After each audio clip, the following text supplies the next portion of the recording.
Today on the Real Life Planning Podcast, we have Meredith Royall with Lime Painting in Westchester. And she is going to walk us through all of the easy and cost-effective ways that we can improve a property for sale or for rent. Beth, welcome. Thank you for having me. Tell us what's important to know about you. I'm the owner of Lime Painting of Westchester. We are a paint and home restoration company. We specialize in sort of the luxury market, and we work with residential and commercial clients for interior and exterior projects. So that's such an interesting business. I can imagine there aren't a majority of luxury painting business owners that are women. How did you get started? That's a good question. It depends on how far back you want to go. I'm actually a graphic designer by trade. And what I noticed in the past couple of years is that some of my work, I was freelance, it just started drying up a little bit. And on the side, I had been renovating a home upstate and now doing some residential real estate development in the Hudson Valley. And I found that I really loved it and I loved working with the trades and figuring out how something goes from the ground up. I'm in the middle of a gut renovation right now on an old folk Victorian.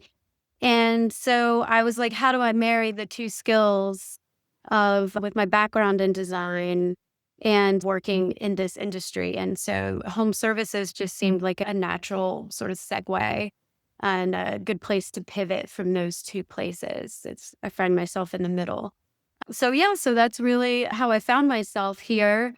In the construction industry, we are a male-dominated industry. There are only 34% female business owners in the construction industry. And so far, I've found everyone that I've worked with, men and women alike, to be lovely. I definitely wish there were some more of us women out there, and maybe there will be soon. So you work with so many homeowners and developers in the broader New York City region where I'm also located. What are you seeing right now in terms of updates and fixes? Let's start with individual homes first. What are some of the changes that people are making to stay current that you find to be the most cost effective? I would say, obviously, painting, we're in the middle of peak production, but if you want to see an ROI on your home or your investment property, then the quickest way to give it a facelift is the exterior paint. We have national accounts with Sherwin-Williams and Benjamin Moore, so we're able to get discounted paint supplies for our clients, and that would be the easiest fixer-upper. And we still are going to be, I think, through the end of September, working on exterior painting jobs. I would say for the fall, fresh updates, if you don't have to replace your kitchen cabinetry, you can just paint it. And I think as the weather outside gets cooler, you want something lighter inside the home. I think mood is really important when you're thinking about interior. In terms of trends, I would have said 2 years ago an accent wall would be a quick way to give it a refresher, but we're not. It's starting to look a little dated. What we're seeing a little more is color drenching. So you can take one room, so it's pretty cost effective. And instead of painting one accent wall, you just do everything from the floor trim to the trim around the doors, the wainscoting, the ceiling. You just paint that whole room one color. And that is an interior design trend we're seeing a lot of, called color drenching. So completely one color or shades of the same color? Completely one color. Wow. And does that extend to the furnishings and decor as well, or? No, it's just a statement, and it's just very contemporary right now. You're about to put something on the market, like right now, it looks very right now. Whereas I think if you painted an accent wall, it might date it a little bit. Look, not right now. Not Another trend we're seeing a lot of is lime washing. So if you wanted to play with how that looks, you could pick a small room, a small entryway, a powder room, and play with that particular style that we're seeing a lot of. In terms of it being cost effective, it's a skilled artisan paint job, so you wouldn't want to have your whole house done that way, but it is a nice way to play with trend, elevate your home, and have it look a little refreshed without spending a ton of money. So I've seen in my neighborhood, I've seen some of my neighbors talk about doing this recently. Can you explain a little bit more about what's involved? With lime wash? I love blushing. Yeah. Yeah, it's slaked lime, so it's a mineral. And what you do is you order it. It kind of comes in heavy, so it's nicer to just go to a paint store that already has it in hand because you'll pay a lot more to have it shipped because it is a lot heavier. You can get it pre-mixed or you can mix it yourself, but essentially what you do is you paint, and as it paints, you think, "Oh my God, it's going to be this crazy solid color," but it starts to dry and thin out. And what it creates this sort of natural mineral kind of, I'm thinking like warm neutrals, like terracotta, like sandstone texture that gives it a patina. This very just in the moment right now that I think a lot of people like that subtle texture. And a lot of people want to feel like there's someplace casual that still has some history. So that's why we're seeing it. And it's not super hard, I don't think, for the painters to do. It just requires them understanding the skill and how to paint it. Like oftentimes you'll see two hued, which is where you start with a base coat of one color and then you do one thin coat of that and then one thin coat on top of that of another hue. And so that just adds a little more dimension to it. So yeah, you see it a lot on exterior with brick. I would say that's probably where most people have seen lime wash on the exterior of homes is that brick whitewashed look. That's so interesting. And I have a brick house, so we'll have to talk. And actually, I have a house that was built in the early 2000s, and it looks fairly traditional and colonial on the outside. And in the inside, it's a little bit more transitional. But we have a beautiful kitchen with solid cherry cabinets, which isn't modern, but it's beautiful. So, what do you say to the homeowner that it's not up to date, it's not light? For example, it looks more Venetian or something. How are people making changes in their kitchen without spending $200,000 on a totally new kitchen? I would say if we have carpenters that we work with too that would just take those cabinets, strip them, repaint them. No matter what you wanted, if you wanted some sophisticated and modern, you could go darker. If you wanted something lighter, again, as it gets darker outside, then they can paint them a lighter color. Sometimes leaving them unfinished, which doesn't give me much work, but we do have carpenters that do that too. So I think that those are the best ways for just a quick update. You don't have to frame your cabinets or anything like that. I would think that would be the best way to do that and get it done quickly. Okay. Are there any other changes that you see in your work with individual homeowners that can update a home for maybe they're trying to put it on the market in the fall or the winter? It depends on the client and the feature of their home. We have one client we're talking to next week who wants us to do epoxy coating on both her garage floor and her back deck, which is beautiful. She has a back patio that's really pretty. And if that wants to be a highlight feature and you want to get the stains and all the foot traffic that happens with your back porch, then epoxy coating is definitely one way to go about it. And that's just it's a weird kind of plastic concrete coating, but we can put flakes of quartz. So you've seen it before. So it looks like it was Prettier. and it has a sheen on it.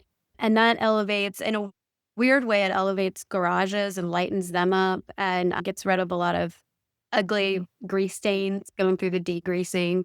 So weird things like that you wouldn't think make a difference really do when people first walk into a home or walk outside of the home that you wouldn't think. It's pretty unexpected.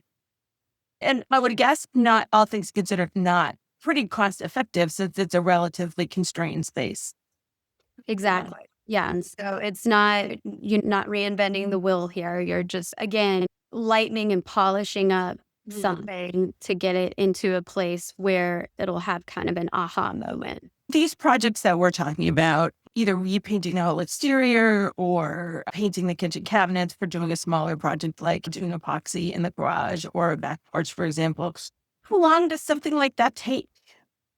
Again, it depends on how big your kitchen is and those cabinets are. But if the cabinets do need to be refurbished, we take them to the carpenter's workshop. So maybe a couple of weeks, depending on the lead time. I think for painting, we have crews that are available right away. So the thing about us is that we have multiple crews for different kinds of projects. So we have crews that are available and who can work quickly and are cost effective. We've got crews who can work with interior designers and are definitely a lot more thoughtful and particular.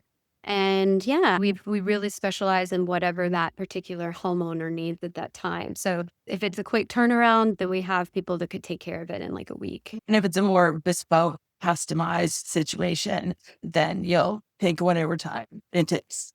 Take whatever time it takes. There's not a rush to the market. I will say that one thing that we do offer for a real estate investor or who invests in maybe a market where they are living in, or a homeowner who wants the job done while they're traveling, you don't want to be in your home while you're having a renovation done, is that we are, I don't know, white glove, I would say. Not that we still try to keep our prices competitive. The margins in the home services industry are not big, but we can project manage it from conception to execution to the walkthrough auditing process at the end. We even have an architect who works with us who comes and audits the projects, which is, you probably know, working with architects are pretty detail oriented.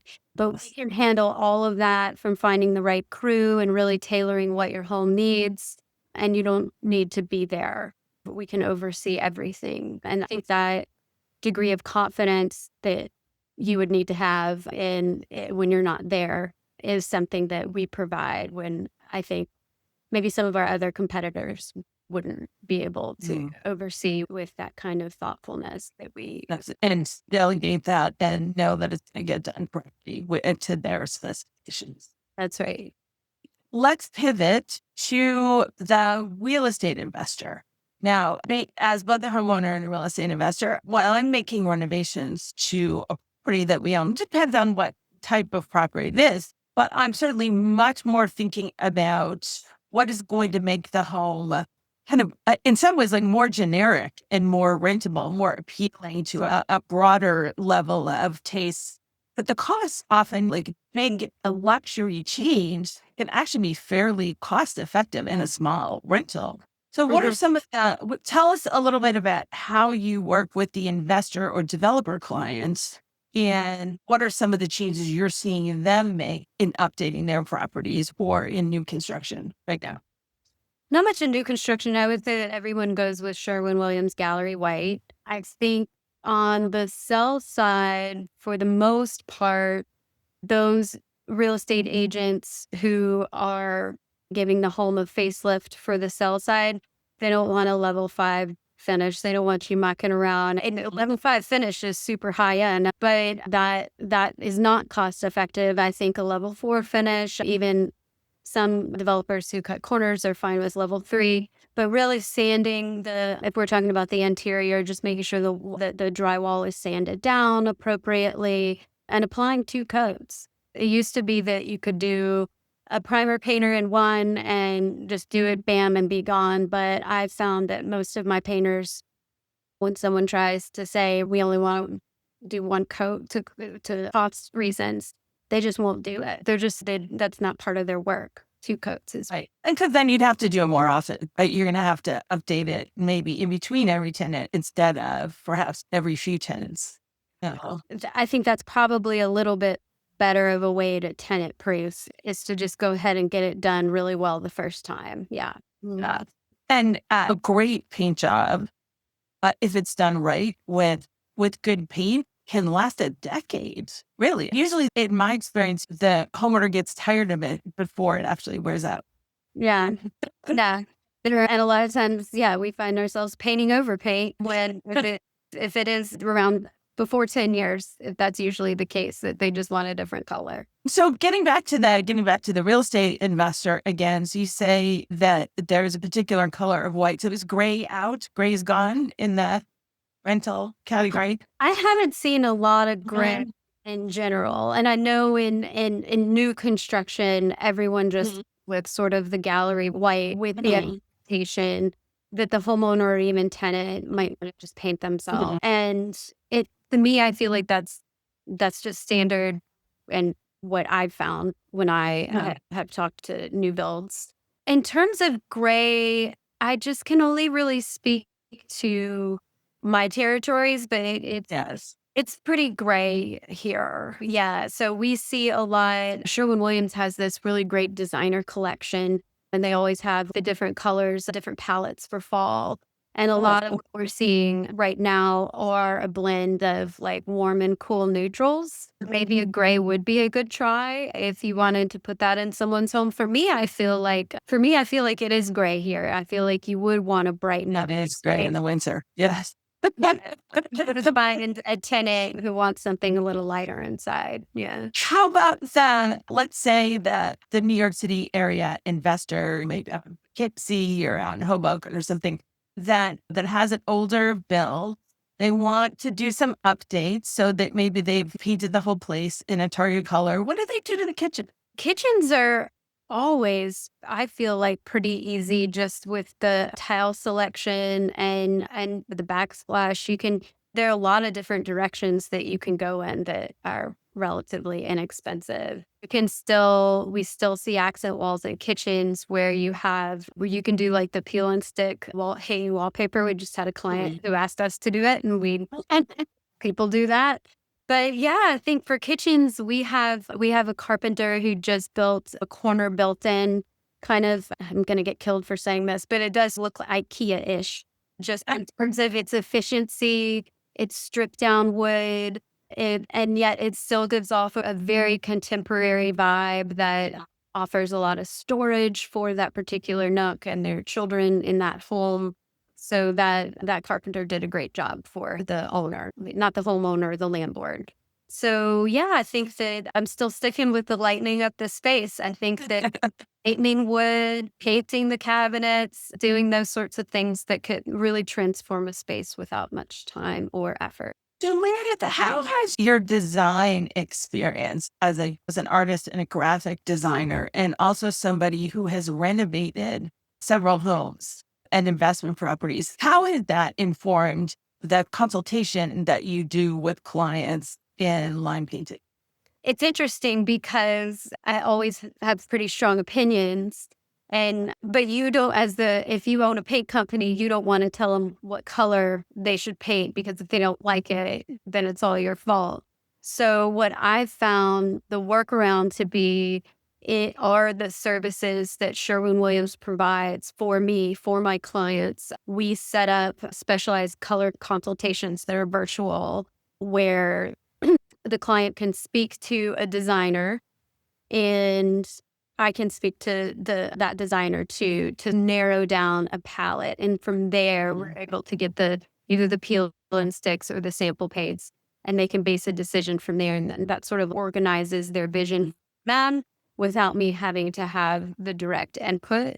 At the end of the day, especially with indoor painting, it's really important. It's not just for aesthetic purposes, but it's psychological. You're spending a lot of time inside. And so as much as I want to say like this is how it should look, you're the one living in the space, especially as it's darker outside, and you have to really think through your decision. It's not something that you can just decide like shopping for a pair of pants. You really need to really think through it. And yeah, so I guess that would be what I would try to help people with, is realize that it is important. It does deserve your focused attention. There is a way I can help you organize your vision into something that can happen for you. Tell us a little bit about the general market in the New York region, and maybe explain to the people who are listening in California sort of how this looks geographically and what types of houses and what types of rentals. Okay. Yeah. So I purchased 3 territories of Lime. It is a franchise based out of Colorado, and that's a very different market from here. I purchased 3 territories in Westchester County, which is just a suburb that's just north of the city. And my territories encompass 18 municipalities. Within those 3 territories, it's a lot of small, like, I want to say wealthy enclaves, these small little insular communities that really are devoted to family and to the school systems there. I guess they might have been called bedroom communities at one point because of their proximity to the city. Usually one or both parents is commuting. And the homes vary a lot. That's through my territory. So the East Coast has a lot of really old homes on the Long Island Sound, and it's up by the border of Connecticut. And those are really gorgeous, sort of Edwardian Victorians. We're lead certified, and you have to be there just because all of those homes are really grand and old. And then you start moving into the middle of Westchester, and you get a lot more new builds. You get a lot of homes that have a lot more acreage on their land. And then I move into the river towns, which is on the other side of Westchester, which abuts the Hudson River. And those homes are very like earthy, and certain enclaves, they're like Cape 60s homes. You get further up into Chappaqua, and then it starts feeling like the Hudson Valley. You're getting into the mountains. So you have a lot of homes that are on like 2 or 3 acreage, and they're made of stone. They have multiple substrates that require a lot of masonry. So I guess to answer your question, like they vary a lot, but they all need to be really well suited for the elements that we have here, which are water, sun from the beach and the river, and the snow. And they require a lot of maintenance and update. Yeah. Yeah. I think that's absolutely fascinating. Tell us a little bit about the personal real estate investment that you're working on right now. I am working on a home in Kingston, in Ulster County in the Hudson Valley. I have got what I thought was gut renovated, but it's another definition. I've recreated the home entirely from scratch. It's in the Rondout area, which is right by the mouth of the Hudson. And it's a beautiful, quiet area with a lot of city people moving to that area. And we've just done it from basically from the basement to the third floor. We've done all of the insulation ourselves, all of the framing. We've GC'd the project, and so it's taken a little longer for us to do that on our own, but we've learned a lot about all of the different trades and all the multiple bids that come in for the different kind of trades that we need.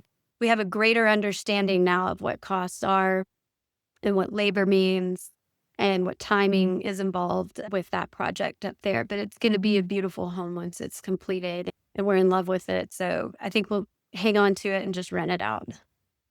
Oh, that's fabulous. Yeah, I think most people, I see this often with clients, if you are renovating or doing a renovate and sell a flip for the first time, is it's not quite as fast or as easy as it looks on HGTV. I can't even watch those shows now without getting PTSD. Yeah, and it's nothing like that. So as your business grows, what are some of the things that you're curious about right now? What are you trying to learn about and to help you scale? Oh my gosh, everything. I feel like this whole year has just been a giant learning curve. Just to get the business up and off the ground it's much different than running a design studio, that's for sure. I am still really curious about all of the different substrates that make up these homes. You can see a neighborhood where all of the homes were built within 30 years of each other, maybe like 80, 90 years ago. And they have all of these different substrates, some multiple substrates. So stucco and wood and stone, and they're all existing in one custom home. To me, it's really beautiful learning about all of the different styles. A home is always trying to tell you its story.